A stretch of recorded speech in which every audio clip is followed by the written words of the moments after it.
Hey, welcome to Hangar Z podcast, brought to you by Vertical Helicast. In this two-part series, Jack Schonely and I sit down with Dr. Tania Glenn to discuss the importance of mental health for first responders. Dr. Tania Glenn is the president of Tania Glenn and Associates, a clinical practice in Central Texas that's focused on promoting resilience and providing critical care to first responders and veterans. As a leading national clinician in the treatment of post-traumatic stress disorder, Dr. Glenn specializes in creating effective programs designed to mitigate traumatic stress and to assist patients with their return to normalcy as quickly as possible.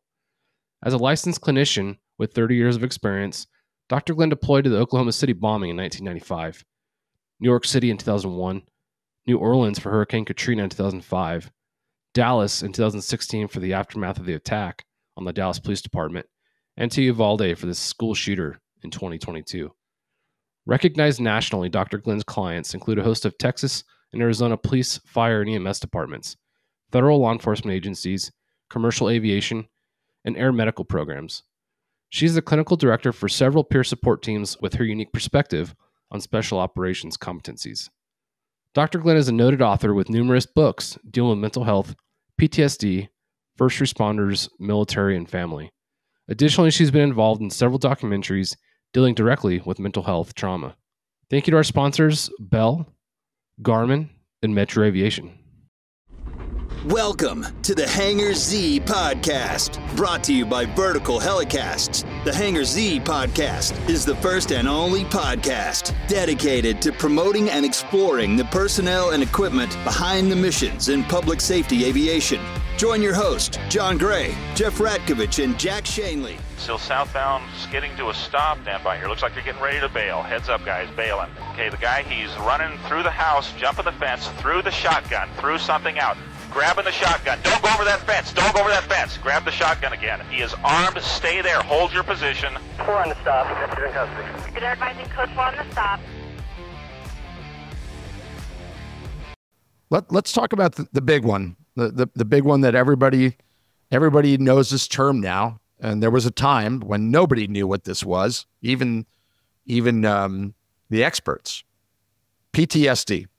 Let's talk about PTSD and from your perspective about what it is and where we're at with PTSD as far as treating it, identifying it, treating it, and so forth. I say when I lecture that this thing, PTSD, it's awful, and we want no one to live with this, right? So we have figured out what happens to the physiology of the brain from traumatic stress. So in a nutshell, here's what happens to your brain and your body. So trauma gets trapped up in your frontal lobe, which you see here, taste, touch, and smell. And when your brain can't process, download, and move those sight, smell, sounds to your long-term memory, and it stays in your frontal lobe, and it never moves, it'll trigger you forever. And that's the problem.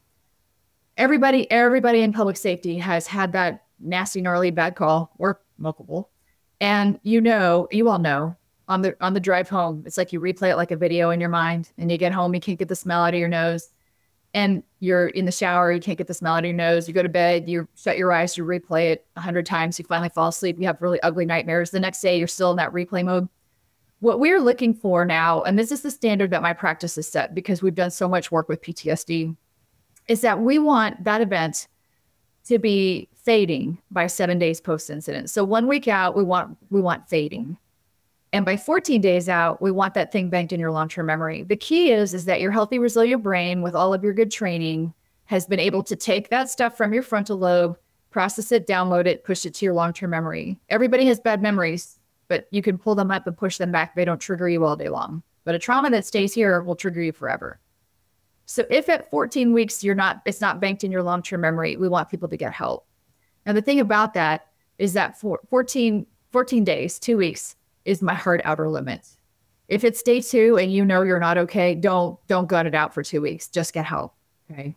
Then what happens when people don't get help and it becomes PTSD is the sight, smell, sounds are trapped in your frontal lobe. Your brain is still trying to process them. It's handing you, I call them, by the time it reaches this point, I call them flashbangs because they're really unpleasant. You know how those flashbangs are. They're really unpleasant, right? And so the brain hands you those flashbangs of which you saw, heard, tasted, touched, and smelled over and over and over again.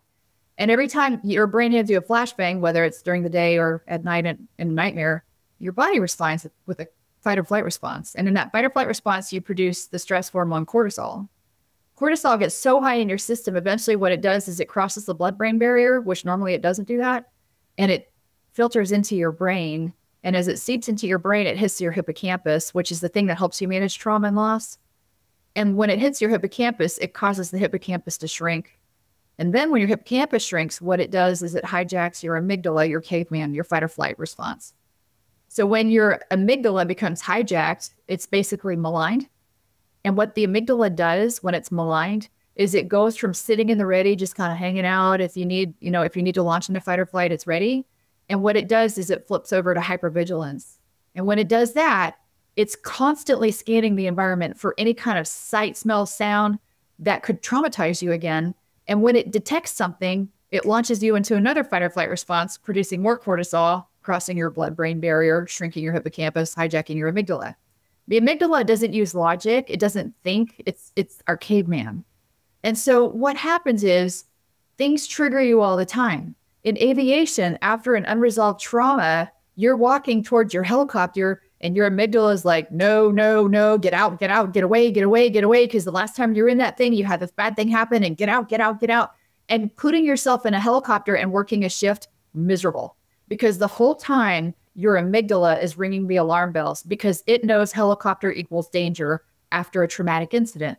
This is no way to live. All the while, you're producing the cortisol, crossing the blood-brain barrier, shrinking your hippocampus, hijacking your amygdala. Awful, awful. So we now treat PTSD, but we don't just treat it, we work to mitigate it. That's what that 2-week window is about. Because from point of impact, we have about 8 weeks. What's happening in those first few weeks is called post-traumatic stress syndrome. It means something bad happened to you. You are normal. You should probably get help. When it becomes disorder, it gets a little more convoluted, right? So we like to get in quickly with our trauma defense team here and mitigate the possibility of PTSD as quickly as possible. And I will tell you, this past month has been insanely busy for us. I deployed to a helicopter crash and I worked, we call it the bullseye, and how we triage the bullseye is like the direct hit. All of the crew members all died except for one who's in ICU.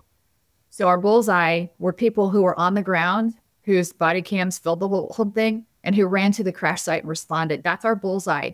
And then that first ring is the next group that arrived. And then and I worked with all these folks who had high exposure to a very, very graphic, awful, violent scene. And I was there, the crash happened, and I was there 3 days later and doing EMDR on all of them.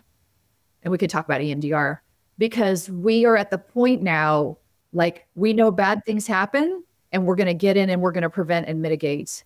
And I can't tell you how amazing the results have been. Every person I saw who responded to that helicopter crash is back to normal, feeling like a human being again, sleeping again, normal eating, normal family relations, like everything has reset.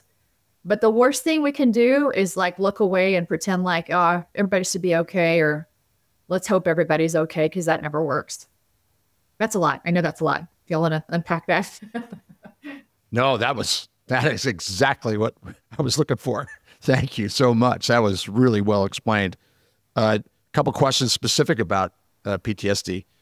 Does time on the job have any effect on how we handle these incidents? And I think what I'm looking for, it's kind of hard to explain, but a rookie versus a veteran, they go to the same event.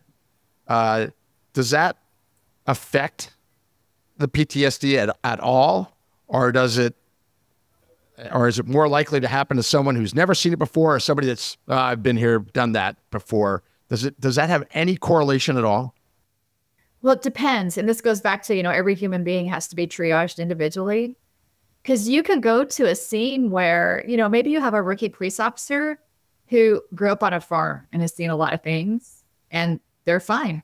You could go and on that same call as a veteran police officer who's got 20 years of unresolved trauma, and this is the straw that breaks the camel's back. Or you could have a 20-year officer who has dealt with his trauma and is super resilient, and this call doesn't impact him at all because he went in and got help and his brain is really healthy and resilient. I mean, it really depends on each individual. And we start with their interpretation of the event, kind of like what their thought is about it. I've been there, done that. I've seen a bunch of these, or this is the worst thing I've seen, or this one for some reason just kicked my butt and I don't know why. I mean, you have all of that. And so there's no magic way to know like who's going to have what response. That's interesting. The reason I brought that up is recently here in Oregon, we were talking, there was an incident just south of where I live, a terrible crash, and OSP, Oregon State Police, responded. And one of the troopers that responded got there first was still in the academy. They were out riding on some time off away from the academy, and they saw there were 5 deaths in one car, all family, terrible, just an awful, awful accident. This person hasn't even gotten out of the academy yet. And now they see something like that and have that happen to them. And I immediately went to some trooper friends that are trainers and said, hey, is OSP prepared for this? And he says, they've improved a lot. That was the response I got. I said, well, would that be something that she would be required to go see someone? And they weren't real sure. And I just kept thinking about this recruit and how traumatizing that is. And you're not even out of the academy. And that's why I asked about rookie versus veteran. Does it have anything? Is she naturally more resilient to that? And the answer is no, I guess. It depends. Like you said, I use it depends as an answer all the time with tactics and stuff because it's true. But that's why I asked that, because I just felt so bad for that trooper. And I truly hope that she does get, to talk to someone and it doesn't hurt her long term, because I wouldn't wish that on any cop. And any thoughts about that specific? I mean, not specific incident, but that sort of scenario where, not even out of the academy yet, and you have something happen like that? Absolutely. Again, I mean, any kind of incident like that, what we want to do is put our fingers on the pulse of how people are doing with it. And certainly our cadets and our rookies, absolutely. And I think that no matter who is exposed, what we got to do is we've got to check in with them and have, whether it's peer support or your clinician, have the ability to have an honest conversation with really how they're doing. Because is this not a big deal to them, or is this one where it is a big deal and they can't stop thinking about it and hearing it and all that stuff? Right. Absolutely. Good. Well, that's good to know. So this is why it's so important for agencies to have these programs in place, so that becomes something that's going to happen, where they, I know my department was big with, if you were in an officer-involved shooting, you went to behavioral sciences before you came back to duty. Automatically, you were required to go. If they signed you off, you came back to work. If they didn't sign you off, you didn't come back to work right away. Okay, that's all well and good for officer-involved shootings, but there's a lot more to this job than officer-involved shootings that's traumatic. I look back at my career and say, well, I had 2 officer-involved shootings. Neither of them were even in the top 10 of most traumatic things. Jack, you were talking about with your agency and the fact that when you're involved in an officer-involved shooting, you're required to go see somebody and get some help for the fact that you were just involved in a traumatic incident. I think most agencies are that way. Experienced that both San Diego and Ontario, and incidents that I was a part of. I remember them saying, at least my first one, I don't know if it's still the same, but they said at the time only 5% of officers are ever involved in an officer-involved shooting. And then of those 5% that are initially involved, that same population is then at a greater risk to be in another one, that 50% of folks that are involved in an officer-involved shooting the first time will be involved in a second shooting. So I don't know if those stats are similar, but the reason I bring it up is, like Jack said, not everybody's involved in an officer-involved shooting, but everybody experiences trauma at different levels throughout the course of their career. And it might not be to the level where it raises suspicion that you've got this trauma you're dealing with and you're starting to get into this risk of developing PTSD. So I think when you look at an officer who's been in patrol for 20 years, maybe they haven't been in an officer-involved shooting, or, what might cross somebody's mind as something very traumatic, but they're dealing with a lot of emotional baggage as a result of their career. How do you identify that as a person and as an agency? And how do you treat someone who's, more of the continuous trauma scenario versus the acute trauma scenario? Bell is proud to sponsor Vertical Helicasts and their vision to hold meaningful mission, safety, and best practice conversations in the helicopter industry. The lessons learned from these conversations will undoubtedly shape the future of both new and veteran helicopter operators. That's the cumulative stress, right? Of seeing human pain and suffering and terrible things happening to good people. So again, they come in, it's very similar process. What we do is recognize that it's a lot of like multiple events over time that have sort of decayed the psyche of the officer. What we do for whether it's a big bad one or it's the accumulation of a lot of little ones, is we do EMDR treatment for trauma. So EMDR stands for eye movement desensitization and reprocessing. And it was developed in the early 90s by a lady named Francine Shapiro. And when I first heard about it, I was like, there's no way. So I was very skeptical. I had a preceptor in the emergency room where I worked. And, she's like, if you're going to go, treat PTSD, you got to go through this training. So I went to Baltimore to take my class. And my first day of training was the day of the Oklahoma City bombing. And 2 weeks later, I'm sitting across from an Oklahoma City firefighter. And he found what was left of the daycare, and he was not okay. And he's like, if you could just take these images out of my head, I'll be forever grateful. And 26-year-old Tania is like, well, there's this new technique, and we're not really quite sure why it works, but we know it works because we haven't really studied it very much yet. But I had it done on me during training, and I'll do it on you if you want. He's like, I'll do anything. And he was the first person I did it on. And I watched the transformation. So it is... For EMDR, it is the multiple smaller calls and the big bad ones, right? And it does it. Trauma's trauma. And what I tell people all the time is that trauma's trauma, whether it's big T or little t, or, it all gets logged in our frontal lobe the same way, and it impacts us the same way. One of the things about my patient population also is my police officers and firefighters will sit on my couch and they'll say things like, well, I didn't storm through Fallujah. Like, I should not need help. You know what my Marines and soldiers say? They say, I was time-stamped. I had to do it for 2 years. These cops and firefighters have to do this for 25. And I tell everybody, trauma's trauma. Like, everybody compares, right? And the bottom line is trauma. And it's going to stick in your frontal lobe the same way. And it also processes the same way. And so all of it is legitimate. All of it, right? All of it. And so we absolutely... What I really love to do with them, especially with the accumulation of multiple bad events over time, is I like to make sure that every police officer comes in before they retire to let us do EMDR on them so they don't carry this into retirement, even if they think they don't need it, because things change after you retire. It's for a lot of folks, suddenly there's all this time. There's the lack of, shifts and distractions and camaraderie, and everything changes.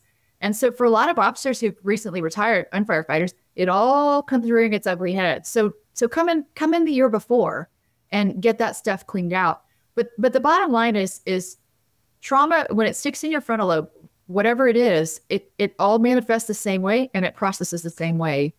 And and I really ask my patients not to worry about how severe it is compared to other people's trauma, because it's different for everybody. That EMDR, I'd never heard that term until not long ago, where a friend confided in me and told me that they had that treatment and that it was a miracle. And they used that word, that they had long-term issues that were solved, and they felt it after their first session of EMDR. Fast forward a couple of years, I now know 5 people that have all had 100% success rates with EMDR. 5. And one of them, I'll never forget this, it's happened twice, where I was talking to somebody about it and saying, wow, this EMDR, it's wild. I have this friend, and I know 3 people that had great success. And they looked me in the eye and said, no, 4. And it was them. And then it happened again where they said, no, 5. And so I believe it. I researched it and started looking at it, and Boy, oh boy, that it is amazing. And in your documentary, I think one of the people that was interviewed about it said it was like magic, but who cares? It works. What success rate do you find with the MDR? What is from your perspective? What's the success rate? Yeah, we're aiming for 100%. We make sure people are good candidates for it and that they're ready for it. So if you're a good candidate for it and you're ready for it, I'm going to do it, and you're going to have great success. I love this technique, and I will tell you. I mean, Mike, I was trained in '95, and I still have patients where I look at them at the end of EMDR and that the sight, smell, sounds, they can no longer pull it up. They have to really think about the event to access it. And I'm like, are you sure? Like, I still am amazed at how well it works. And to me, it's the best ever because it taps into the brain's ability to heal and the work it wants to do. It just needs that bilateral stimulation to get it to work. And it's just amazing. Within the world of psychology and providers, has EMDR, I mean, it's been around a long time. You went through in '95. I'm not sure when it started, even before that. You'll know. But I never even heard of it until the past maybe 4 or 5 years. And I thought, oh, and now you're talking about you've been training in '95. So why don't more people know about it? Do you think, is there a reason that within the mental health world that's the case? I think that what happens is there's a lot of modalities, right? And people kind of gravitate to whatever they're comfortable with. Not every therapist is comfortable doing EMDR. The training is hard. It's intimidating. Your first patient, you're terrified. That was me in Oklahoma City with the firefighter. Of course, I did the whole poker face. I think also a lot of therapists get trained in it, but then they hesitate. And, you can't hesitate. When it's a new skill, you got to go do it. It's not for everybody, but the ones who do it and who are good at it, it's such a gift. Like, it's amazing. So it's kind of twofold then, in that you need the patient to be the proper patient for that treatment, and you need the provider, the therapist, to also be qualified, experienced for it to work. Is that accurate? Absolutely. Mm-hmm. Okay. Talking about candidacy for a program like this, who would you look at and say this person will be successful, or what traits would that person have to qualify for them for this kind of program? The more resilient you are in terms of your personal lives, are you hydrating? Are you exercising? Are you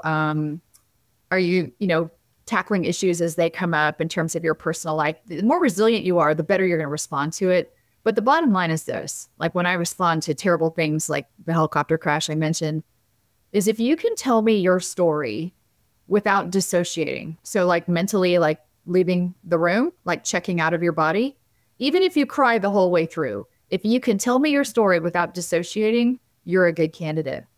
And then when I offer it up, if they're on board with it, then they're a good candidate. If you're not skeptical or pumping the brakes or trying to make it not work, not doing those types of things. And if you're leaning into this, but I will tell you, when people are suffering, I hear it all the time. I'll do anything. Just help me. Right. And so that's the right attitude, is like, just tell me what to do and I'll do it. And when that level of pain and trauma is happening and people just want help, they're going to lean into it, and they're just going to let me help them through that trauma. And it's amazing to watch. Just love it. It's so phenomenal. From an outsider's point of view, I feel like for the folks who haven't been a part of an acute trauma type situation where they're dealing with maybe cumulative trauma, we've done a good job of convincing ourselves that what we experience and what we've seen over the course of our careers we're supposed to see and do because we're police officers, or the same with the military. It shouldn't affect me because I signed up to do this. So we do a good job of kind of sweeping under the rug because everybody does this and everybody should be okay with it. But at the end of the day, you're not. And you talk about wanting to go into retirement happy and healthy. And, we put a lot of time and effort into getting to the end of our career to enjoy all the time that we sacrificed away from our family. Now that time should be invested into having fun and spending time with those that we missed time with before. But I feel like so many of those folks don't get to that point because they're caught up in the past. So how do we speak to those folks? How do we, get them to kind of buy into the idea of help? Well, I think, I mean, there's that saying, cops retire and die within 5 years.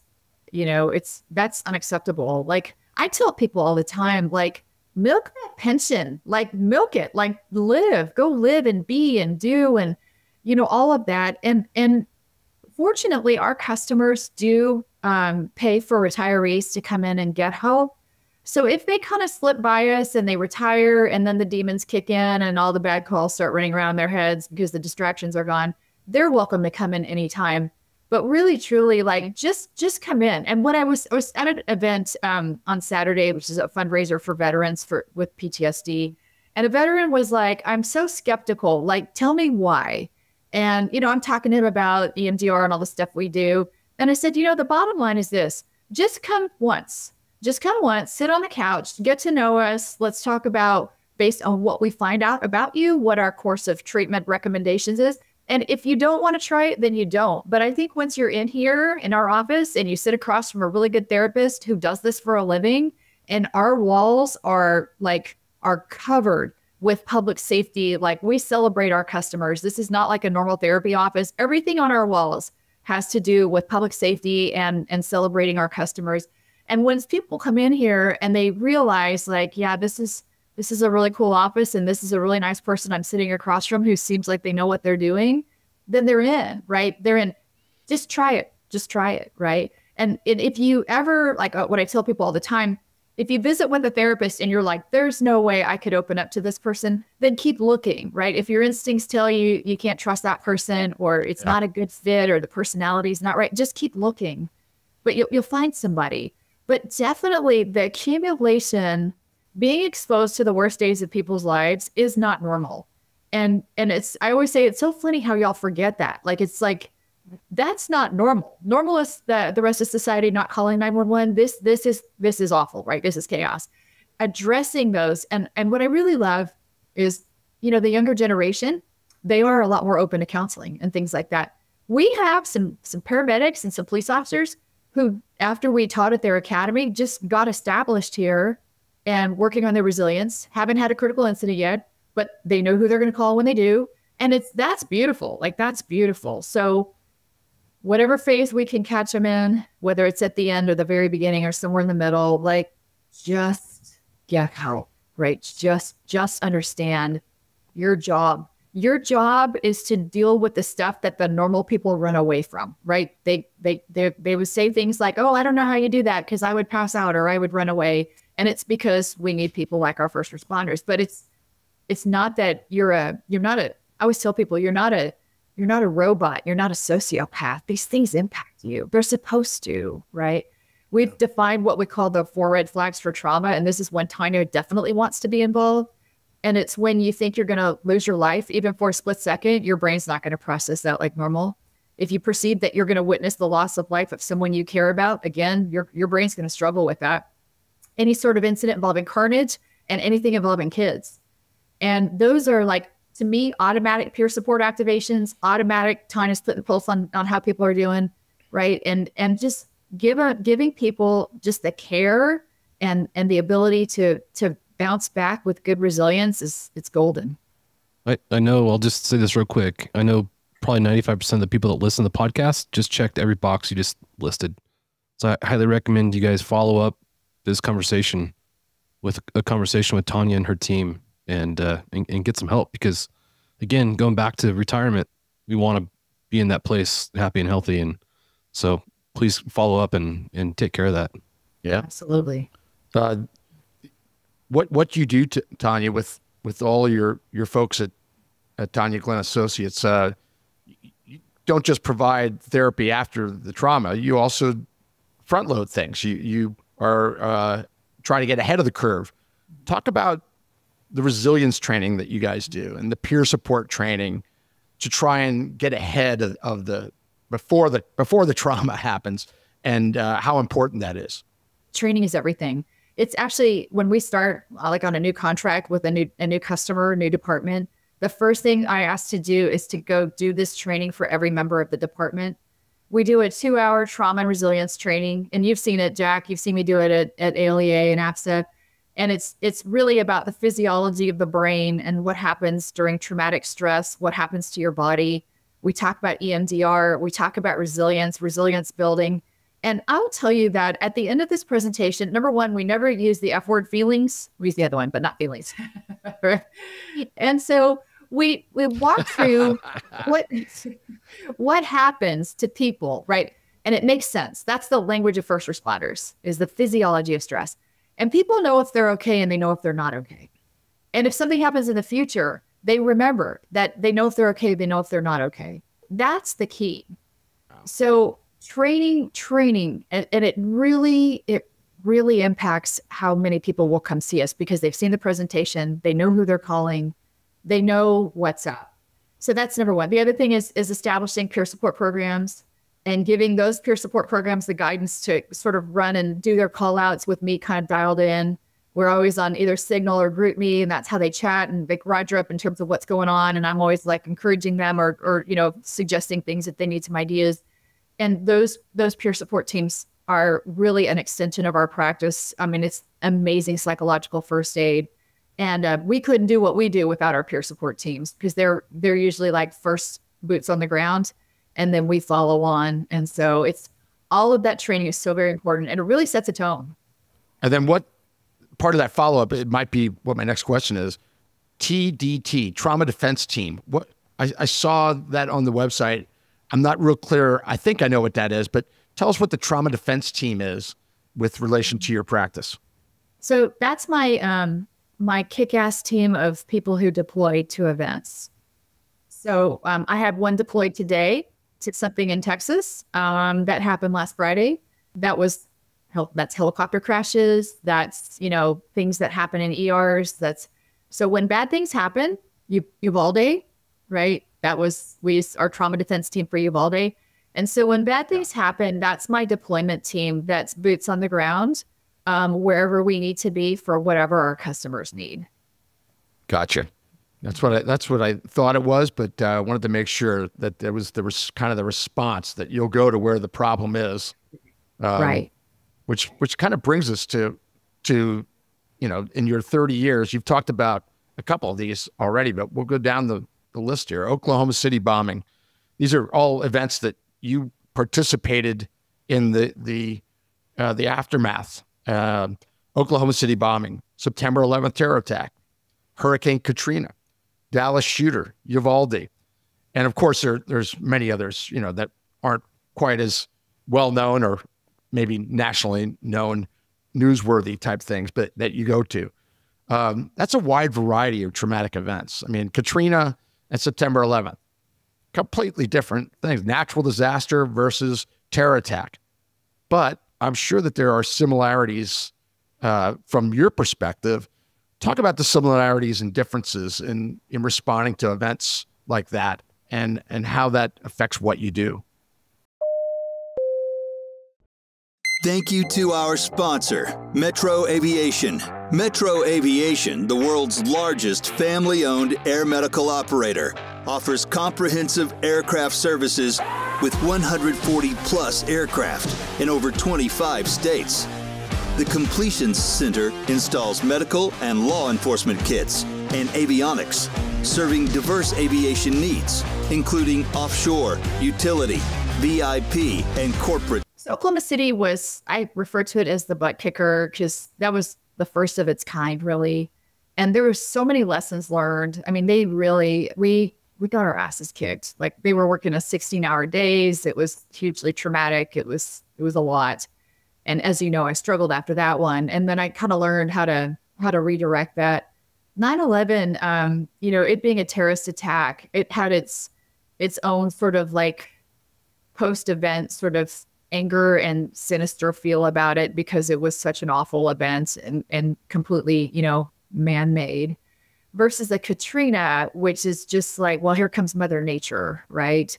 And both being, one being a lot more predictable, the other was not predicted at all. There's a lot of with the ones that are sinister and evil, like terror attacks, there's the biggest struggle, I think, from my perspective for our first responders were the ones who were out of town when it happened and who have just such bad guilt because they weren't there. versus a Katrina where it's like, well, okay, we can chalk it up to Mother Nature and the fact that, this is going to happen. So each one is very, very different. And the dynamics and the needs of the customers are always very different. We go into every single one completely flexible and ready to address whatever the needs are based on what the customers need. Each one had its own unique sort of feel to it. Katrina, I say that's the last disaster I deployed to without peer support in tow, because they flew me into the French Quarter every day, and it was me and 700 federal agents. Do the math, like 700 to 1. I was like, yeah, that's a little too much. So you learn, you just learn and you do what you can, right? I think the thing is to, in each one, for people who have never been to one, it's so important to remember to stay in your lane and do what you're told by your customer. Like, they tell you what they need and they tell you what to do. And you can offer things and suggest things. And if the answer is yes, great. If the answer is no, don't deviate. Because so many people in my profession just show up being uninvited, and then they create more chaos, or they tax the system more. And that just pisses everybody off and makes them all think that mental health people are a bunch of quacks.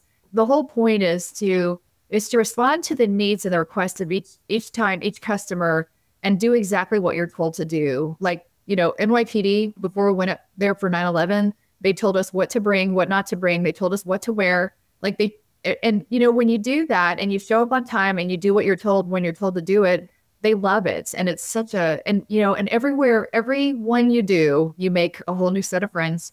And these are lifelong friends. But the key is to really make sure that you're doing good by doing what you're supposed to be doing at these things. I think you've already touched on this, and I think I know the answer, but I'll ask you anyway, because there may be other big events that affected you differently. Was there a particular event that was the most challenging for you personally and professionally? I mean, we know Oklahoma City, that was your first. Obviously, you told us the reaction that you had to that, but was there another one that really affected you personally or professionally that you want to talk about? Yeah, I think Katrina was difficult, like I said, because I was so outnumbered. There was, I don't know, I was about halfway through my 3 weeks down there, and I thought it was like this rash on my back right here, like on the right side from flying across.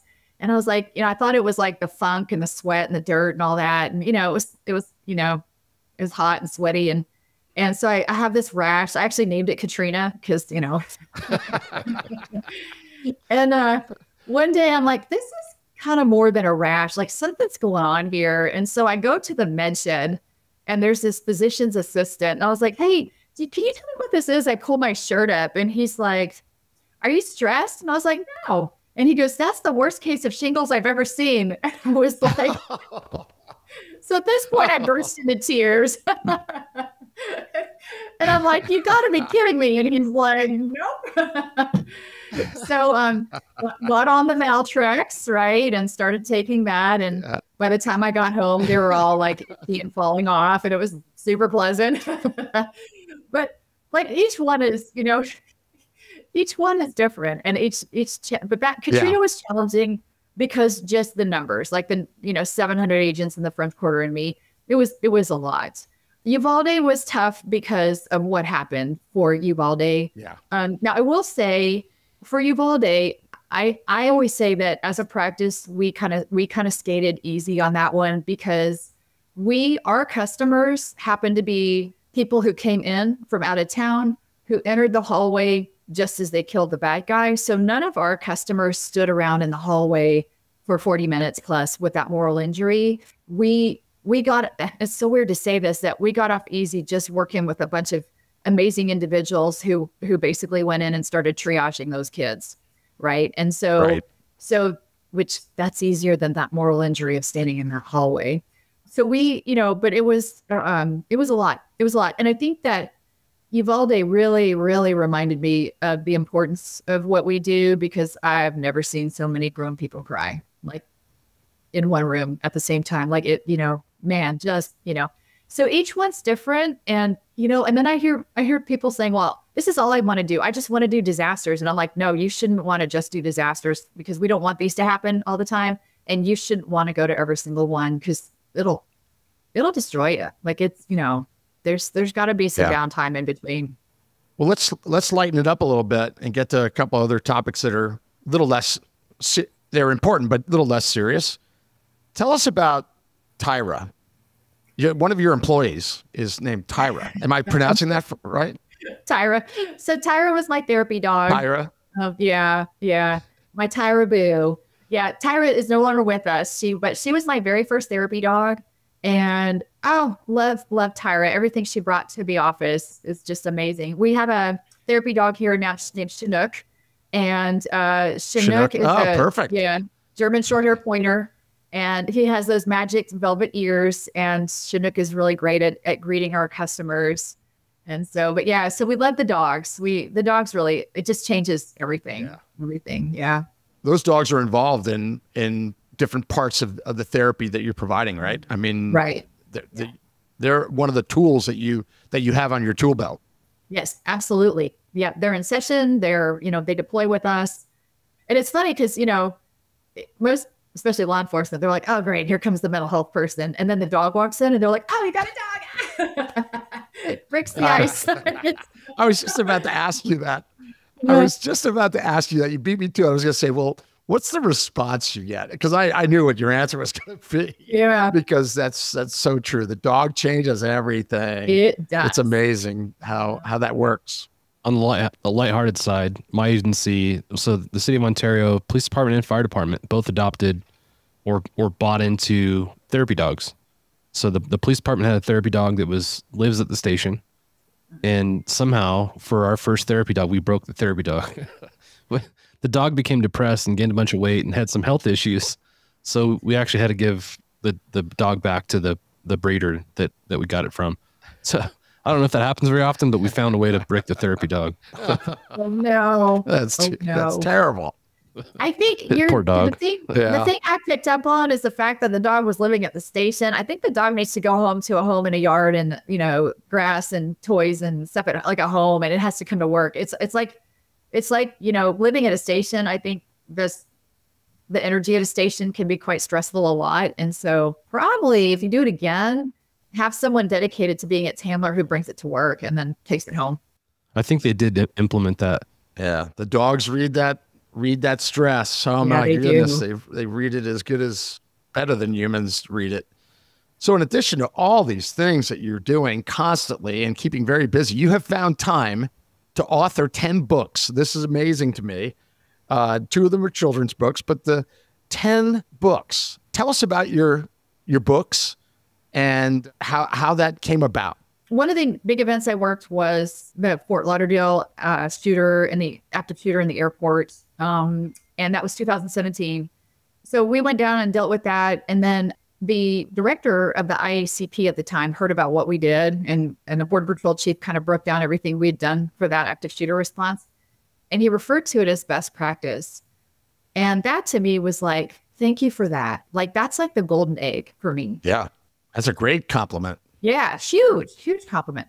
I'd been under contract to write the book. And of course, now I was intimidated and I had I don't have time and how am I going to get this done? And when he said that, I'm like, I'm writing this book. So I wrote my first one, First Responder Resilience. And I thought it was one and done. And it was really funny because the publisher is also an author and she's this great mentor. And she said, we're going to format your book this way. And then, so if you write a series, they'll be all formatted the same way. I'm like, oh no, I'm one and done. And she's like, we'll see. And so then I wrote the first she knew. Yeah, she knew. She knew. And then I wrote the first kids book. That's for the children of police officers. It's called Protected But Scared. And actually Ferguson made me write that because we had a real uptick of Leo's kids in our practice during and after. And then one day I'm flying into Phoenix and we had a real hard landing on the runway. And I'm like, oh, I'm going to write a book about resilience. So that's code 4. And then I just kind of kept going. And then I wrote another kid's book. Yeah. Which the second kid's book ties in a firefighter getting injured and gently addresses a helicopter crash. The kids books, I always say, those are for kids who are struggling. If your kids are happy and healthy and really don't give a crap about what you do, don't read those books to them because we don't create issues, right? We want them to be fine. Yeah. But if the kids are struggling, those books are for them. Yeah. And then I wrote one for our telecommunicators, one for our family members. I wrote a book about culture and stigma. I wrote one about peer support implementation and how to do that. And then I wrote my 10th one is called Warrior Healer. And I picked the most significant patients from my career, like my toughest. And I asked them to write their story. And then I kind of respond what it was like being their therapist. So yeah, I hit 10 and everybody's like, when's 11 coming out? And I'm like, sis, it's not easy. It takes a lot of time and effort. Yeah. Yeah. I think you should keep it rolling as things come up. It's great. And I mean, we're going to talk about it at the end as well, but TaniaGlenn.com, all the books are right there. You can see all of them and what they are all about. But is there a particular one? If somebody came to you and said, oh, you wrote 10 books, where should I start, Tania? If I was going to buy a book from that you wrote, where should I start? Which book would it be? I think it would be Code 4, which is the book about resilience. That's been my most popular one. Code 4 is all about resilience and people love it. And so I would start there. And if you enjoy it, then you want to read more. But if you're going to pick one, I'd say Code 4. Good to know. Good for you for doing that too. It's just another way of reaching more people that you would not have reached just from your practice. You know, you're reaching kids, you're reaching people that you would not have reached. So that's fantastic. I've got a question that's really, this one's been bugging me. I almost called you and said, oh, I'm going to ask you ahead of time. And I said, nope, I'm going to ask her on the podcast. I'm going to read a quote, and then I want you to tell us about this quote. Your spirit, your dedication, your energy, and your piss and vinegar connect you with your patients. That quote is from Ted Nugent, the rocker, Ted Nugent. Tell us about that. Thank you to our sponsor, Garmin. Now, Bell 505 and Airbus AS350 operators can focus more on the mission while reducing pilot workload with the Garmin GFC 600H flight control system. Think attitude hold, hover assist, stability protection, and more. Details at Garmin.com. So it was during the pandemic, and Ted Nugent did a performance for first responders. And so all these first responders were invited via this link to, it was May, right? It was right before George Floyd kicked off. And so a friend of mine who set this up was like, would you like to introduce him? And I was like, seriously? So he said, yeah, you can introduce Ted Nugent. I'm like, yes, I will introduce Ted Nugent. So we had a script of what I was supposed to say to introduce him, right? And I said, hey, can you ask Ted if I can tell a story about Ted Nugent when I introduce him? He said to the producer, yes. And so I first tell this story. And he was actually what they call backstage on Zoom. He's just, backstage. So the camera's off. I didn't realize he was watching me. And my story was when I first got out of grad school and I was working in the ER and I also had my practice on the side and I had another job because you're, student loans and you're poor. And I was working with juvenile offenders and their family members doing home-based family therapy. And I have this family and the son is the offender and he's on probation.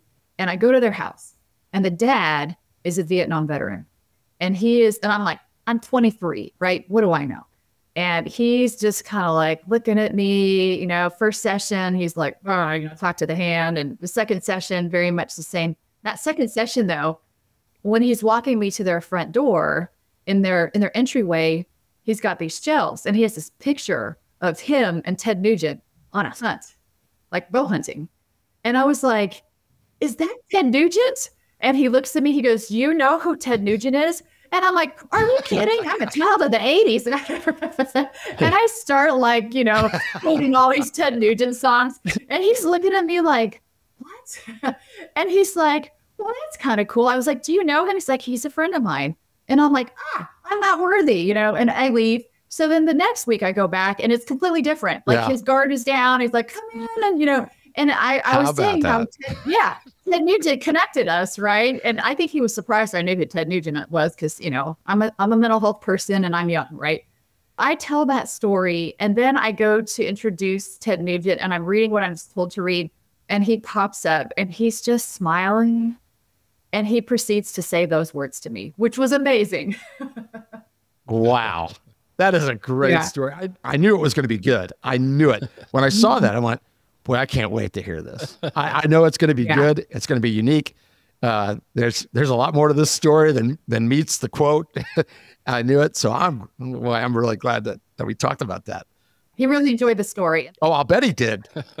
I'll bet he loved that story. I mean, just that was your ticket to get in the door with that person to do your job was talking about Ted Nugent. I mean, that's really cool.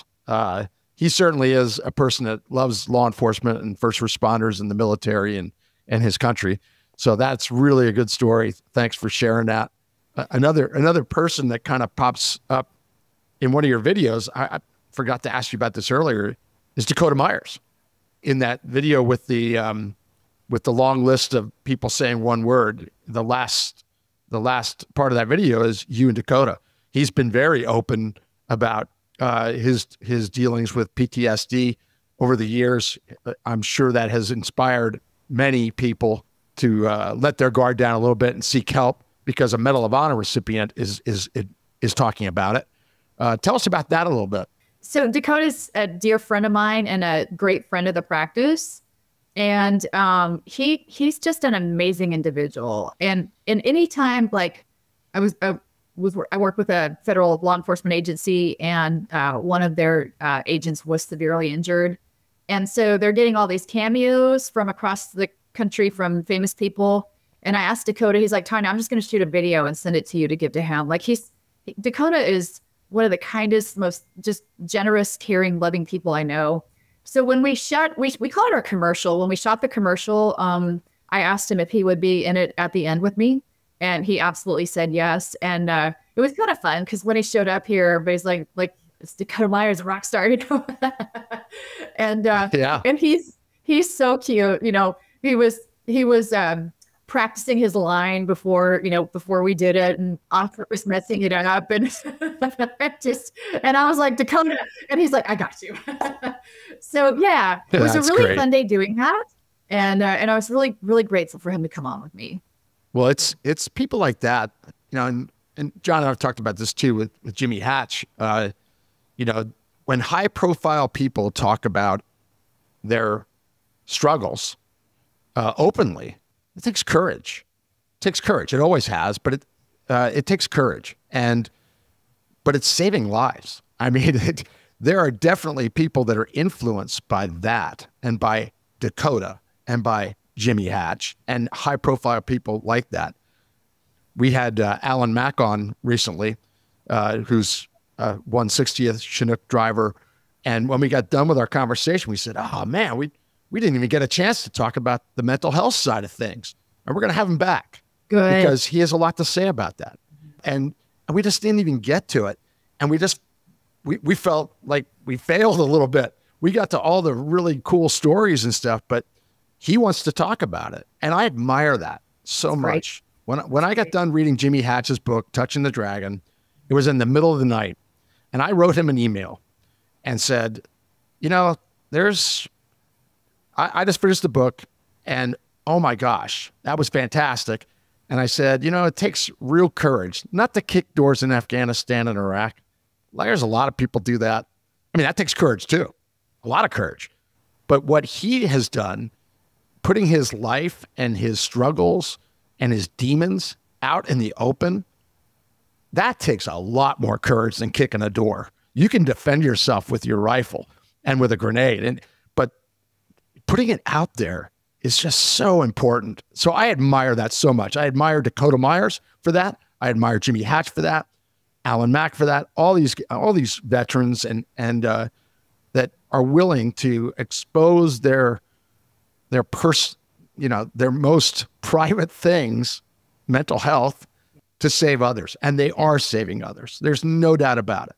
No doubt about it. Absolutely. Absolutely. Jon, as we wrap up here, we're getting to that point.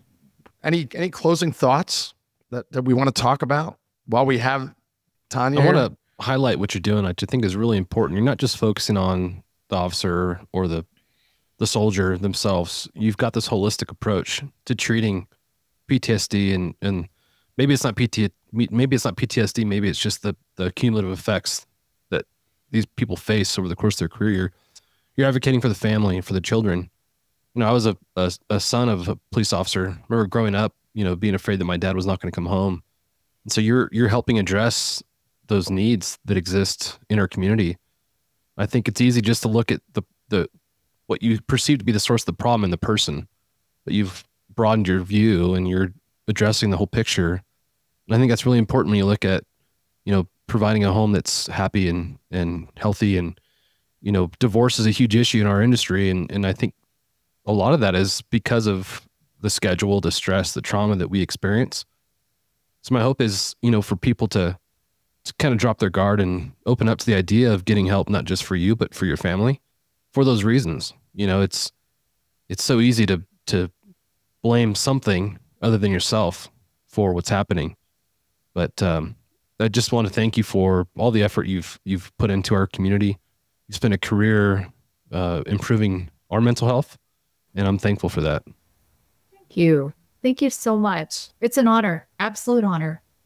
I love every day. I do. It's amazing. I know you do. I know that's from the heart, from knowing you a little bit. And I want to follow up with what Jon said and just say that Tania Glenn and it has been saving lives. There's no doubt about that too. I just talked about the military guys they're doing that. Well, in a different way, you are doing the same thing. You're standing up and fighting every day to make people better and to help themselves make themselves better. And that's saving lives. There's just no doubt about it. And if there weren't people like you, it would be a darker place. There's no doubt. So thank you again for all you've done, Tania, over the years. And one last thing, just to kind of talk about your Tania Glenn Associates. You're not just in Texas. You travel around. So if people want to contact you, what's the best route of travel to contact you to get training or to provide some of your services? Yeah, the best way is to go to our website, which is Tania Glenn, Tania spelled Tania, and then Glenn with 2 N's.com. You can email me directly. You can call the office and leave a message. We return all calls and emails as quickly as possible, like usually within the same day. Our focus on customer service is really, we pay such attention to that. So that's how you reach us. And we go everywhere and love it. And I've got two other clinicians on my team who travel really hard and love it. And one got back Friday and is traveling today. And that's kind of our typical thing. You know, I'm off to Denver tomorrow and let's see this weekend and then Ohio next week. And it's how we roll. We're on the road a lot and just trying to do as much good as we can with the time that we have. Well, thanks for taking the time in between all of that to chat with Jon and I. We really, really appreciate your time. And thank you. Thank you again for that. For all of you out there that are listening, go check out Tania's website. It's very informative. It has a lot to spark interest and knowledge and to help everyone. And I'll just close with this last quote that is on Tania's website. In your darkest hour, when the demons come, call on me, brother, and we will fight them together. That's not just coming from Tania and her group of hardworking people. That comes from Jon. That comes from me. It comes from Jeff. Everybody that's associated with the Hangar Z podcast. We feel very strongly about this. And we will take that call. Tania would be a better choice than Jon or I. But Jon and I are both here for that call as well. So with that, thank you again for being on the Hangar Z, Tania. And thanks for listening. Cheers, everybody. Cheers. Cheers. Thanks for joining us for this episode of the Hangar Z podcast. Don't forget to like and subscribe to hear more stories that promote the personnel and equipment behind the missions in public safety aviation. Lastly, stand by for a message after a word from our sponsors. Thank you to our sponsor, Metro Aviation.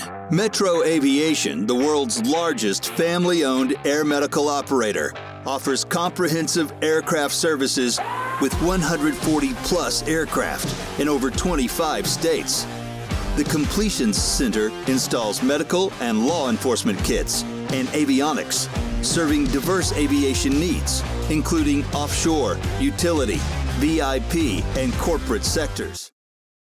Thank you to our sponsor, Garmin. Now, Bell 505 and Airbus AS350 operators can focus more on the mission while reducing pilot workload with the Garmin GFC 600H flight control system. Think attitude hold, hover assist, stability protection, and more. Details at garmin.com. Bell is proud to sponsor Vertical Helicasts and their vision to hold meaningful mission, safety, and best practice conversations in the helicopter industry. The lessons learned from these conversations will undoubtedly shape the future of both new and veteran helicopter operators. Thank you for supporting the sponsors who make these conversations possible. Just wanted to close by expressing my belief that taking mental health seriously and looking out for the welfare of folks we work with is critically important. As our good friend RJ Garwood says, make sure to have 5 people in your life that look up for you, but also make sure that you're one of those 5 for other people. Stay safe out there. Cheers. Time to close up the Hangar. Thanks for joining us on the Hangar Z podcast, brought to you by Vertical Helicasts.